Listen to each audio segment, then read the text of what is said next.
All right, my math homies, let's do this. So today we're going to talk about creating data displays. If you have not already printed the completed notes, I would go ahead and pause the video here and take care of that. That way you're not having to write everything down, because I'm literally just going to fill in our blanks as I talk about this, and then you could add any little margin notes that you see important as we go. So we're going to talk about the 3 different data displays that you will be asked about in your assignment today. And that is a box and whisker plot, a dot plot, and a histogram. So we're going to use one example all the way through, and that is right here. What are the 20 people, or sorry, we surveyed 20 people and we asked what age they were when they got their driver's license. And these are the results. This is the ages that these 20 people told us they were when they got their license. So we're going to take this data, and first we're going to create a box and whisker plot. And we can talk about as we go through what each data display is most valuable for, because some are better when we want to make a certain point about our data than others.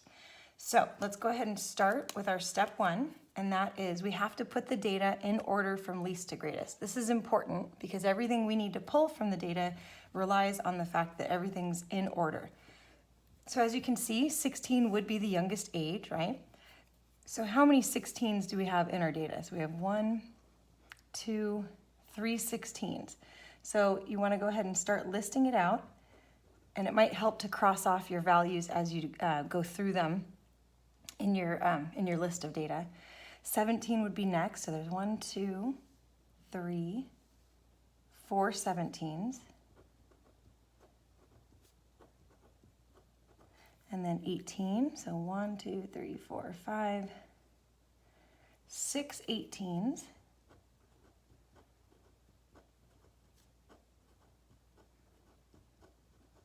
And then 19 is next. So we've got 1 19, 2, 3, 3 19s. Let's see if we have any 20s. There's 1 there, 1 there. There's 3 20s. And then finally, it looks like 21 is our oldest value. Now, before you start doing any calculations, you want to make sure you didn't miss any data points. So you should probably count. We know we asked 20 people. So we would count up our data. So 1, 2, 3, 4, 5, 6, 7, 8. Yep, and I've got all 20. Okay, so now that you have your data listed in order from least to greatest, we go to step 2, and we're going to find our 5-number summary. That's what this is called right here. So we call that a 5-number summary. And it's important for the box plot, but it's also tells us information about the data even if we weren't going to make a graph with it. So the first step is to find the median. Well, median means middle, and this goes back to some information you learned back in middle school with statistics. And so literally, because we ordered it from least to greatest, we just go to the middle value. And so if you start from each end and you work your way to the middle, and then you'll see, I think I lost my track, so there's 9,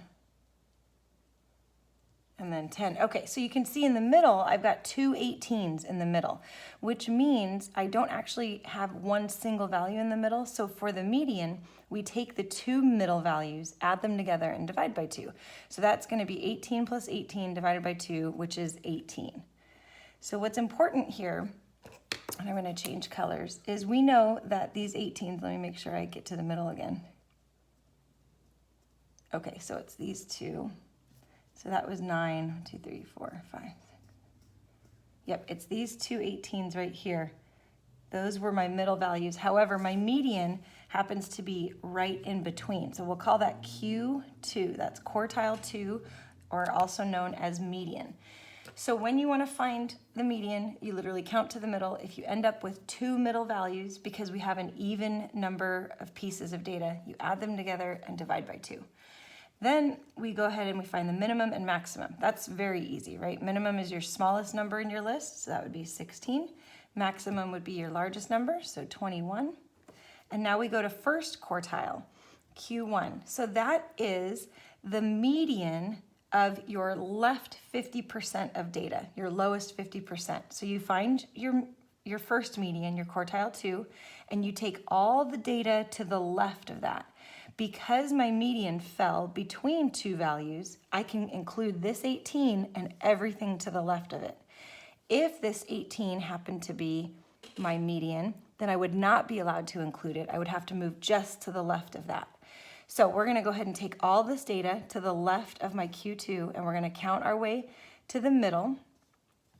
And then notice we are at 2 17s. So you add your 17s together, divide by 2, and that'll give you 17. So our first quartile is 17. So again, we're right in between these two 17s here. So that's quartile 1. Quartile 2 is our median, and now for quartile 3, same thing, only we're gonna look at the data to the right of our median of our quartile 2. So that's this 18 all the way up to the 21.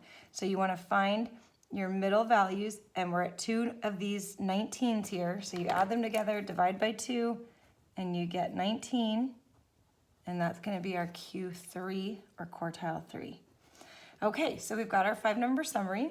We're gonna plot all these values on a number line, and that's how we're gonna make our box and whisker plot. So what's important about our number line is we want it to be evenly spaced. So if you draw a number line, and we know that our lowest value is 16, so I might start at, let's say, 15, just to give me some length to my number line and perspective. And so if I have 16, 17, notice I need these to be as evenly spaced as you can make it. And we'll go up to 22. So we haven't smushed anything, and the important part with that is that we don't end up with a picture that is distorted and doesn't really represent the data. So we are going to plot all of these points, and then I'll show you where we make the box versus the whiskers. So we've got a point at 16, 17, 18, 19, and 21. So let's go ahead and make those points: 16, 17, 18, 19, and 21. Now your minimum and your maximum, those are the end points of your whiskers. Your first quartile and third quartile, so that's 17 and 19, so 17 and 19, that right there makes up the ends of your box. So you're literally going to make a rectangle that goes through those 2 points, Q1 and Q3. And then Q2, your median, you just draw a line through it, so you're kind of dividing up your box. And then your whisker gets attached to the endpoints from the box. And that's your box and whisker plot. And what's valuable about this is sometimes you can see that one whisker might be longer than the other, or perhaps this rectangle won't be nice and evenly spread. So that tells you that there might have been a bigger pull towards some values versus others. So for us, this just gives us a quick visual of how the spread of the data happens to lie with these 20 people that we interviewed. Your last step for a box plot is to find your IQR, which is your interquartile range. All you have to do is you take your Q3, so your third quartile, minus your first quartile value. So that's 19 minus 17, which happens to be 2. So most people, so your interquartile range, that means 50% of your data lies within 2 years, 2 birthdays of each other, right? So most people got their driver's license within 2 years of each other, 50% of the people within our data. Okay, so I'm gonna go ahead and move this page. If you need to pause and make any notes based on what we talked about, feel free to do that now. All right, and we're gonna use the same data, and now we're going to create a dot plot. So I've already ordered the data for us, just like we had on the previous problem. So we took care of step 1. Step 2 is we're gonna make an evenly spread number line, just like we did with the box plot. You could make it an XY grid if you'd like, but you really don't need to for a dot plot. So what we're gonna do is use dots or X's above each value to represent how many people were that particular age when they got their license. So if I create a number line, and again, we try to evenly space if we can. Otherwise, we'll be distorting what we're displaying, which, by the way, is what people do when they want to make a case for something that maybe isn't true about data. So they will start to distort number lines, or they'll throw certain values out as outliers. So someone might call the 21 an outlier because they want to show that everyone gets their license before 20. So remember, data can be deceiving if we're not careful and we don't look at the whole picture and make sure we're not distorting the picture. Okay, so how many 16s do we have? Well, we had 3. So I go to 16 and I can do little X's, I can do dots, doesn't matter which, but you're gonna put three pictures above 16. So 17, we had 4. You wanna try and, keep the spacing the same with your X's as much as possible. We had 6 18s, 3 19s, 3 20s, and a 21. Okay, so what's great about a dot plot is, for one thing, we instantly can see what the most common age was for people to get their driver's license. And right away, we have the largest, the highest dot plot above 18. So we know instantly, okay, 18-year-olds, that tends to be the most common age people are when they get their driver's license. The other thing with dot plots is it allows us to look at the data overall, the shape of the data, which we talked about a couple of weeks ago. And if it's normally distributed, if we have a nice normal curve that looks like a hill or a mountain, that usually means it's a nice natural normal distribution.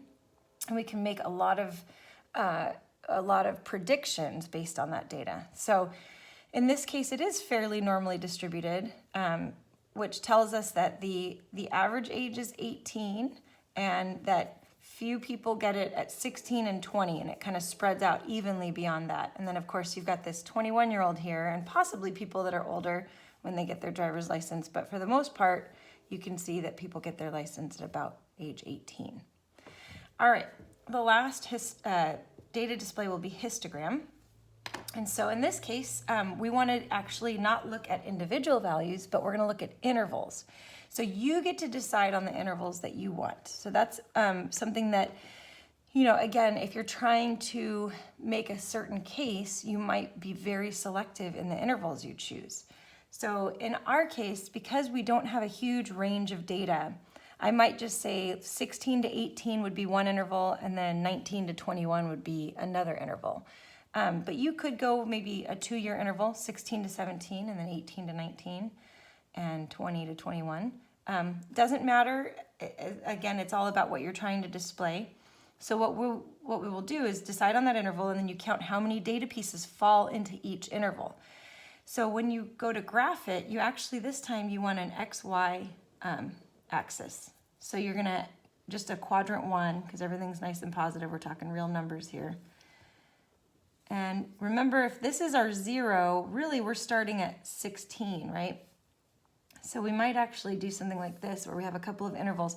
When I don't have an even space, let's say between 0 and maybe 16 here, but 16 to 18, 18 to 21 kind of thing, I put this weird squiggly line to show that what we've done is we've squished the XY chart for the information we don't need. So from 0 to 16, I just kind of squished that together, because otherwise I'd have a really big number line that I can't really display on a sheet of paper. So I decided that I was gonna look at driver's licenses from 16 to 18 and then 19 to 21. What's important is you don't have overlap. I can't say 16 to 18 and then 18 to 21, because then 18 would fall into both intervals. Also notice that when I wrote the numbers down, I wrote between my tick marks. So this right here might be 16 and this would be 18, but I write the interval in between the 2 tick marks, and then 19 to 21 between the next 2 tick marks. So how many people do we have between 16 and 18 inclusive? Well, there's 3 16, 4 17-year-olds, so that's 7, 8, 9, 10, 11, 12, 13 people got their license between the ages of 16 and 18 inclusive. So I'm gonna write 13 up here. And so you're gonna draw a bar like this, and you'll go ahead and shade it in. So that bar represents 13 people were between ages 16 and 18. Then the next interval is 19 to 21. So how many 19, 20, and 21-year-olds? 1, 2, 3, 4, 5, 6, 7. So if that's 13, about halfway would have been 6.5, so 7 will be right about here. And notice, I actually touch the bars. I don't have any space between the bars. And so now you can instantly see that more people get their license from 16 to 18 than from 19 to 21. We don't know based on this graph just how many 16-year-olds there were or just how many 17-year-olds, but we do know there were a lot of 16 to 18-year-olds, right? So that's where a histogram is more about the intervals. You want to lump data together into groups to tell you something. So for instance, maybe you want to know if more people get their license when they're minors, so maybe under 18. So you might pick an interval of 16 to 17 and then look at 18 to 19 and 20 to 21. So you can see why intervals might be more helpful if you're just looking at groups of numbers or groups of people rather than individual ages or individual data pieces. Okay, so each data display has its own advantage and its own technique to find. You are now at a point where you can go ahead and start the very quick and easy Pearson assignment that's in Pearson. It's titled assignment number 1. I think it's week number 1. And it's only 10 questions. So I'm keeping them short and simple. So do your best and email me or let me know if you have any questions.